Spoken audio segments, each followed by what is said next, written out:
digno é o Cordeiro. Quando João Batista apresentou Jesus Cristo, ele disse: eis o Cordeiro de Deus, que tira o pecado do mundo. E Paulo, escrevendo aos crentes, na sua carta aos Colossenses, a partir do verso 13, ele diz: pois ele nos resgatou do domínio das trevas e nos transportou para o reino do seu Filho amado, em quem temos a redenção, a saber, o perdão dos pecados.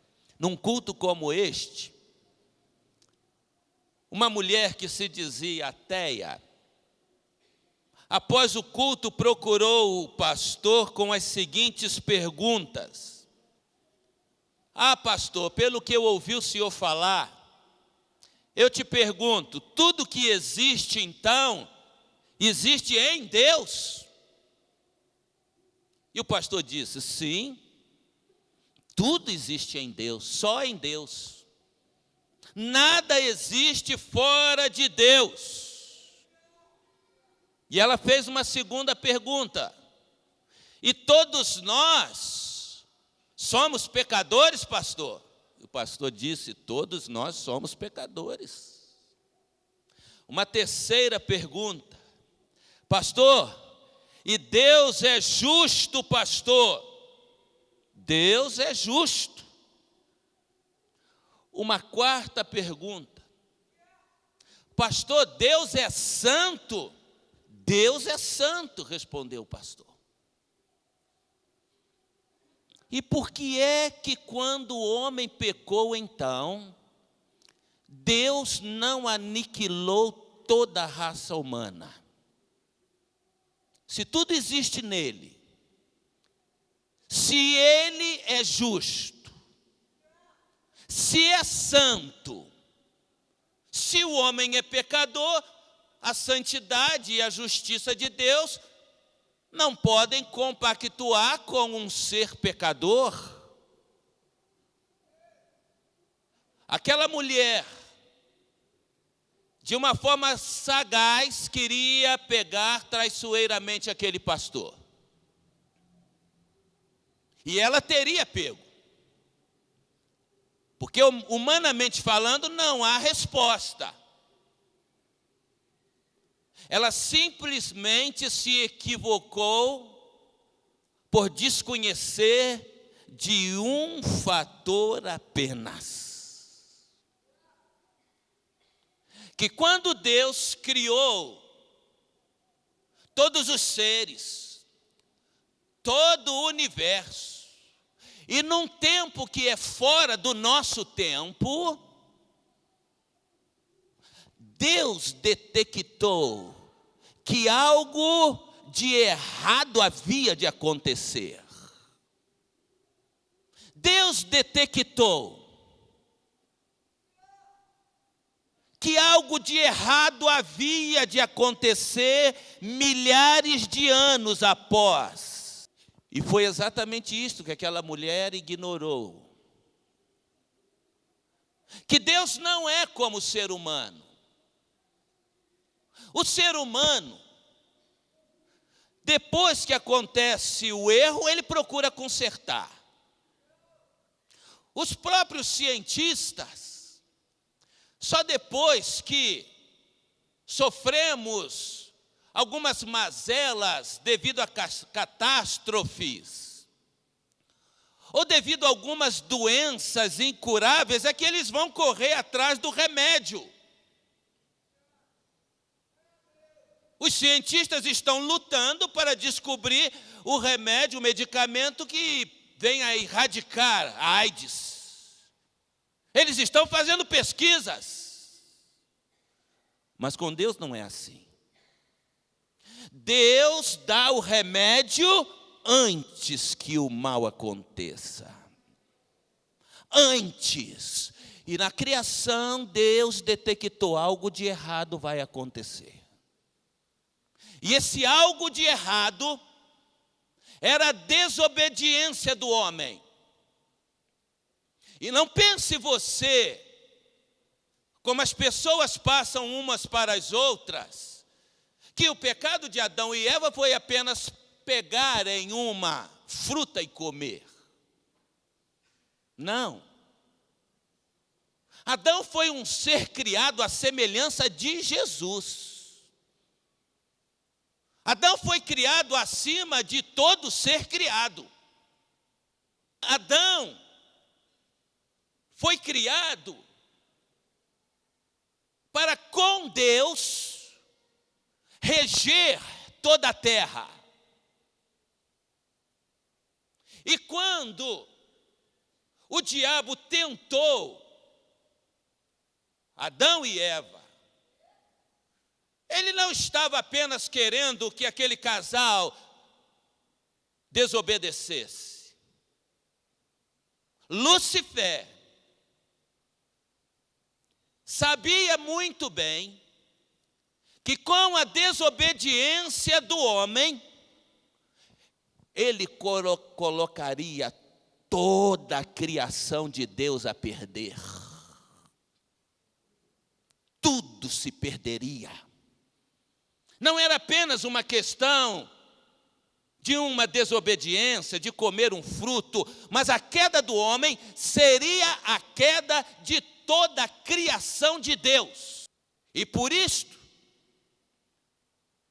com certeza ele se surpreendeu quando viu que aquele mal que ele havia causado apenas atingiu o ser humano. Foi um mal terrível. Mas atingiu apenas o ser humano. Porque ele desconhecia. Ele desconhecia que antes de vir o mal, Deus já havia dado remédio antes da fundação do mundo. Você está entendendo? Quando o homem pecou, Deus já havia planejado com a Trindade eterna o remédio. A solução para o seu problema, a solução para o meu problema, o problema do pecado da humanidade. É por esta razão que o texto sagrado diz: pois ele nos resgatou do domínio das trevas e nos transportou para o reino do seu Filho amado. O seu Filho amado. Por esta razão, a Trindade eterna, Deus Pai, Deus Filho, Deus Espírito Santo, não foi surpreendida com o pecado do homem. Não foi pega de surpresa. Antes da fundação do mundo, o Pai se dispôs a dar vida novamente ao homem caído. Antes da fundação do mundo. É evidente que a nossa mente não pode acompanhar isto. Antes que o mundo, e eu não estou falando do cosmos, eu não estou falando do mundo terra, do universo que nos abriga, eu estou falando antes da criação de todo ser criado por Deus. Ele já havia planejado. E o Pai aceitou que mesmo o ser humano caindo, ele daria vida novamente. O Filho, então, foi designado a se submeter ao sacrifício para consertar o que o diabo havia estragado. O Filho se submeteu. Por esta razão, quando Paulo escreve aos Filipenses, e ele diz: que haja em vós O mesmo sentimento que houve em Cristo Jesus, ele não está falando do sentimento terreno de Jesus, mas ele está falando do sentimento antes da fundação do mundo. Que haja em vós o mesmo sentimento que houve em Cristo Jesus, antes da fundação do mundo. Que sendo Deus, não teve por usurpação o ser igual a Deus, mas aniquilou-se, olha, antes, e tomou a forma de homem, e na forma de homem se submeteu à morte, morte de cruz. Que haja em vós o mesmo sentimento de despojar-se, de abrir mão por uma causa maior. É isso que a palavra está nos instruindo. E o Espírito Santo se limitou a tal ponto de habitar em cada pessoa que abre o seu coração e recebe Jesus Cristo como Senhor da sua vida. Por esta razão, querido, a Trindade eterna se autolimitou. Porque Deus sabia, na sua presciência, que o pecado do homem desgovernaria todo o universo. Traria o caos completo. Não haveria árvores, não haveria animais, não haveria sol, não haveria lua, não haveria estrelas, não haveria ser humano. O pecado traria morte, desgraça, destruição. Porque o projeto satânico é de destruição. Por isso que quando você vê um jovem nas drogas, clamando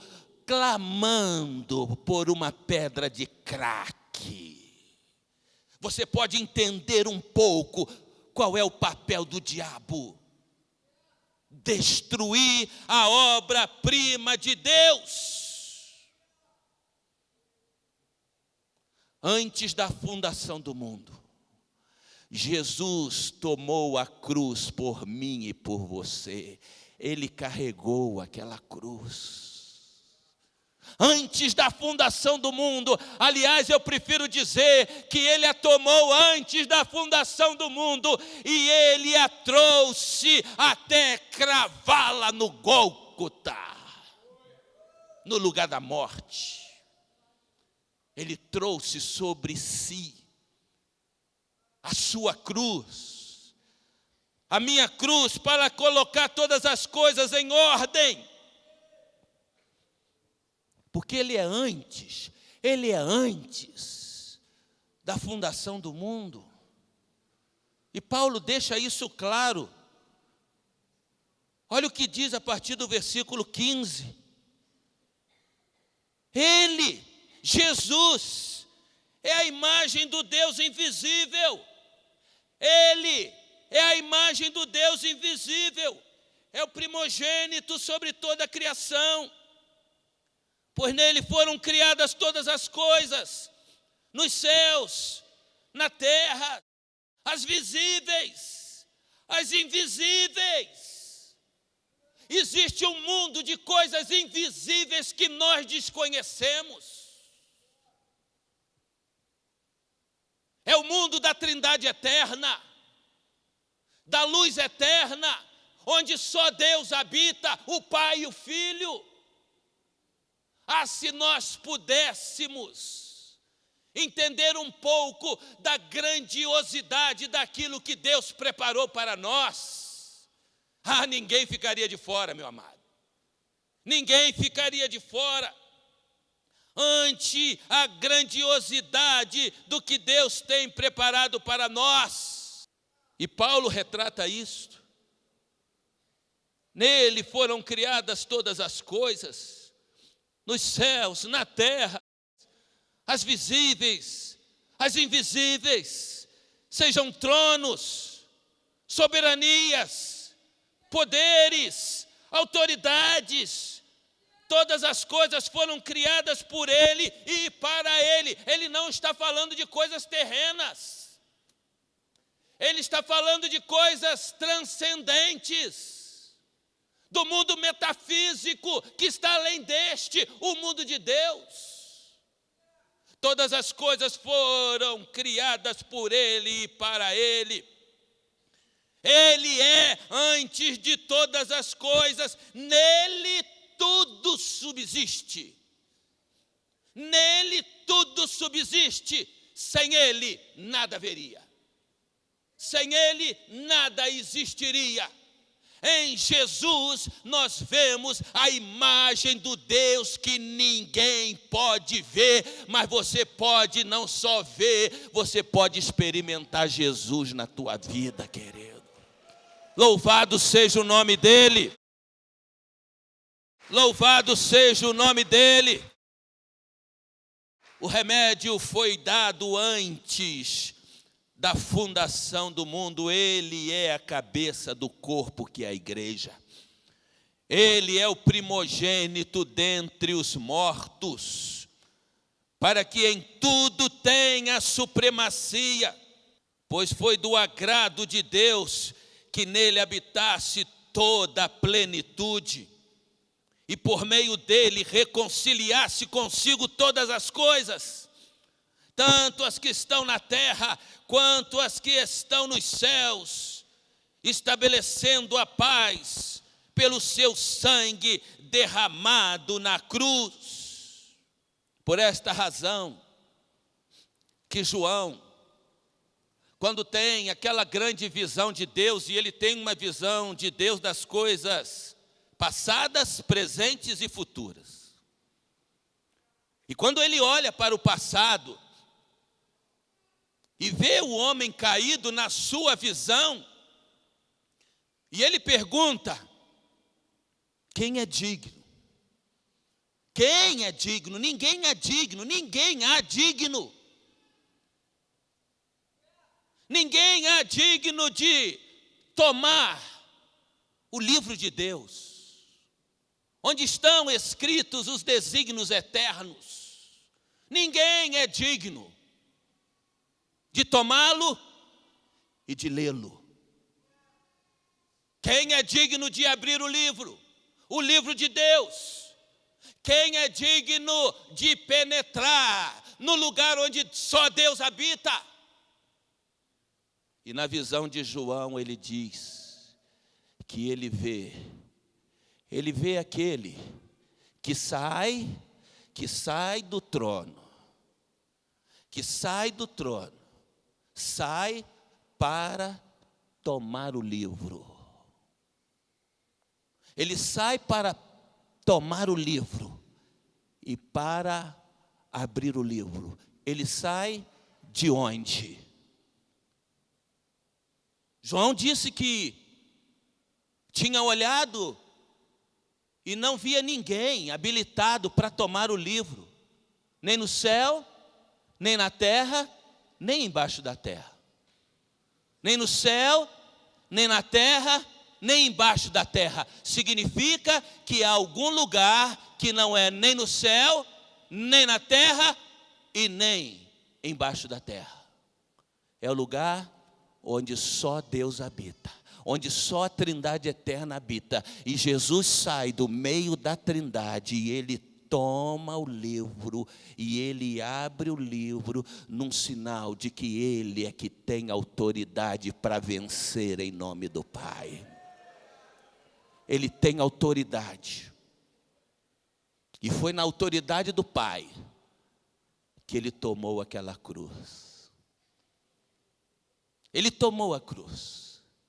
E quando João vê, se alegra, e vê que todo o céu se alegra, e eles começam a cantar: digno é o Cordeiro, digno é o Cordeiro, digno é o Cordeiro que foi morto, mas digno é o Cordeiro que ressurgiu dentre os mortos para vencer. Ele veio para vencer até esmagar a cabeça da serpente, que é o diabo.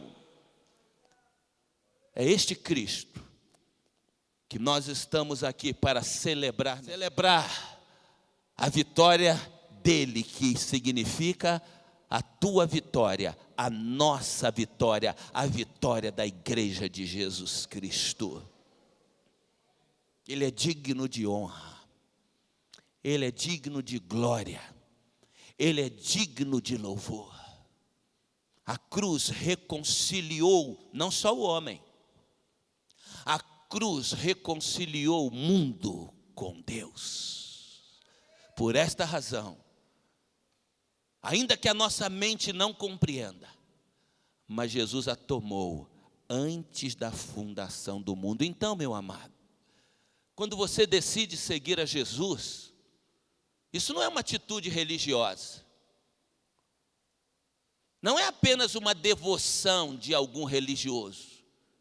Essa é a atitude de entrega, de quem quer imitá-lo. Ele se entregou por você e você quer se entregar por ele. Que nesta hora, você, se ainda não o fez, possa fazê-lo, abrir o seu coração e se render totalmente nos braços de Jesus. Que ele nos abençoe.